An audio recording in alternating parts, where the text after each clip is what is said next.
think about like this sense of loss, it gets profound. It pulls in the shoulders, brings down the chest, like a heavy feeling in the chest. And I believe this is at the cardiac branch of the vagus nerve that runs down our spine from our cranium or our skull. And I feel it just as I talk about it now. And remember my healing journey through mindfulness, through the pain. It reminds me of there's a quote that, and I don't remember who it is right now, unfortunately, but they basically say that the healing, the medicine for the pain is in the pain. But our system doesn't have to be distressed because we're in pain. And the more we're able to regulate our system, the more the process of cognitive dissonance, which is like us kind of conceptualizing about a loss and how that's going to affect our lives, what it means.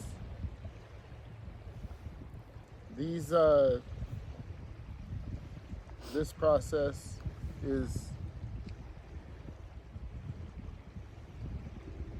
as painful as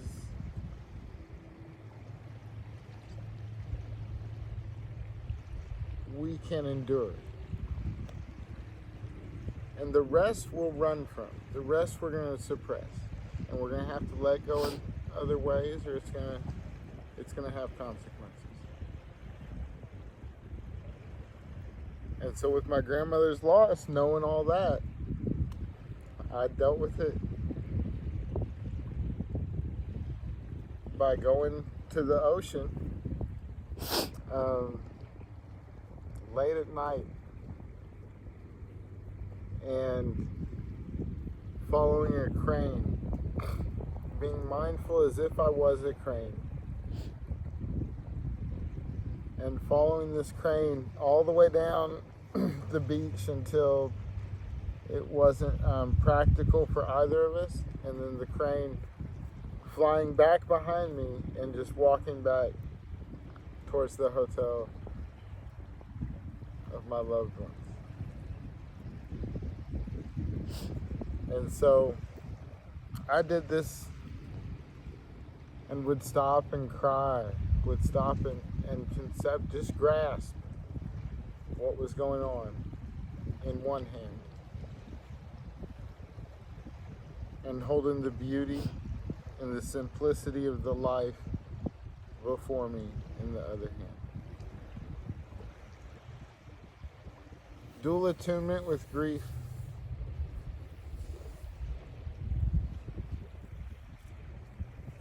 I don't know of anything more powerful to dual attune with grief than gratitude and beauty. I think it's why funerals are beautiful.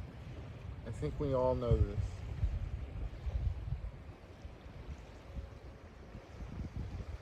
And so I try to carry that with me when I'm grieving.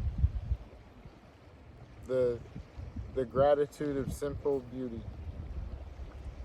It helps me to realize that things are okay, that things are all one, nothing ends or begins.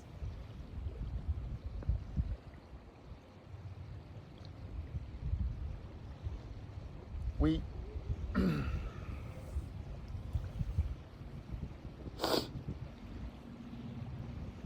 can observe dual atonement in a number of ways. But at some point, we need to work with the cardiac branch of the vagus nerve. We need to move it. We need to get different energy.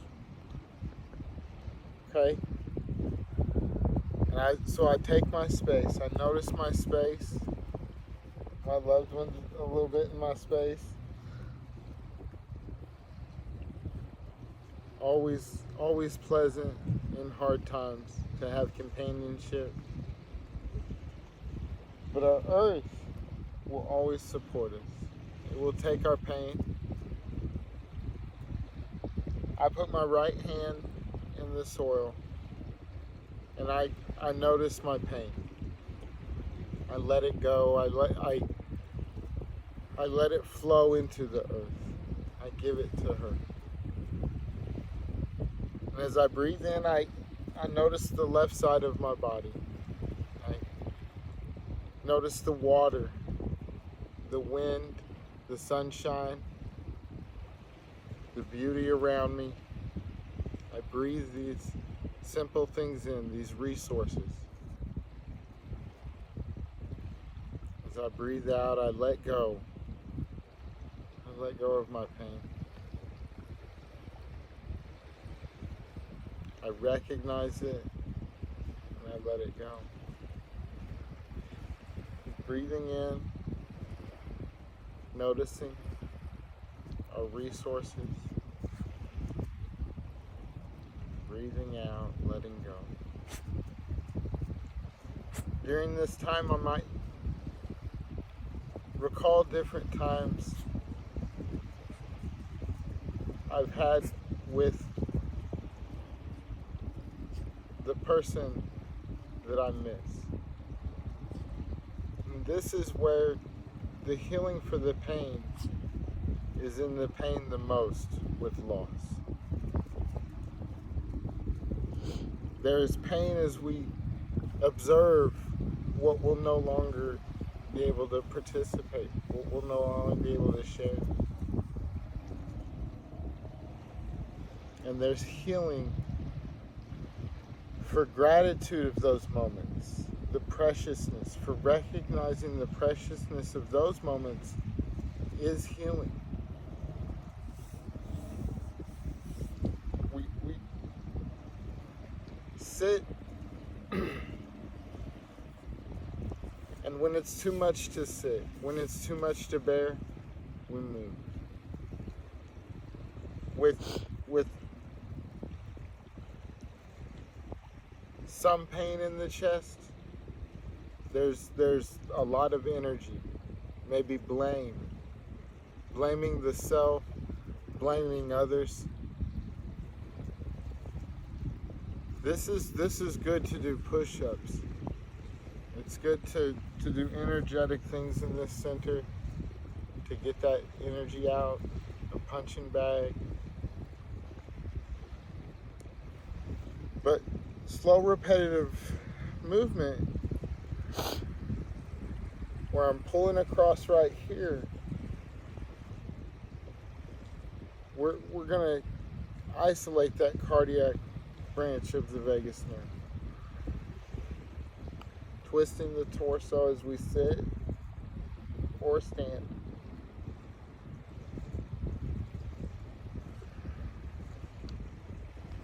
Moving the eyes. What you got?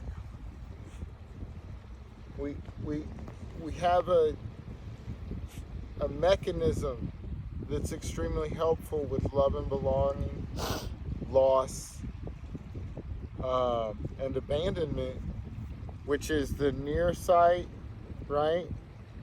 Far sight mechanism. This mechanism right here is particularly grounding. And as we coordinate that with our body movement, we're putting different neurochemicals into the cardiac branch of the vagus nerve. These can relieve the visceral feelings of our loss and help us to control our symptoms of distress while we're letting go. We will have to face these things. Loss,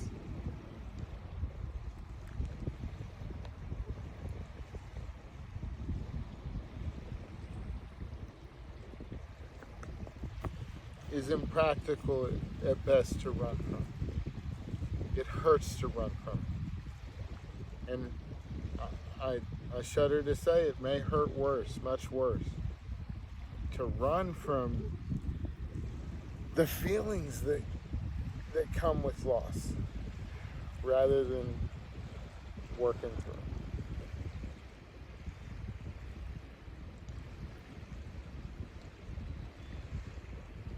What do you think?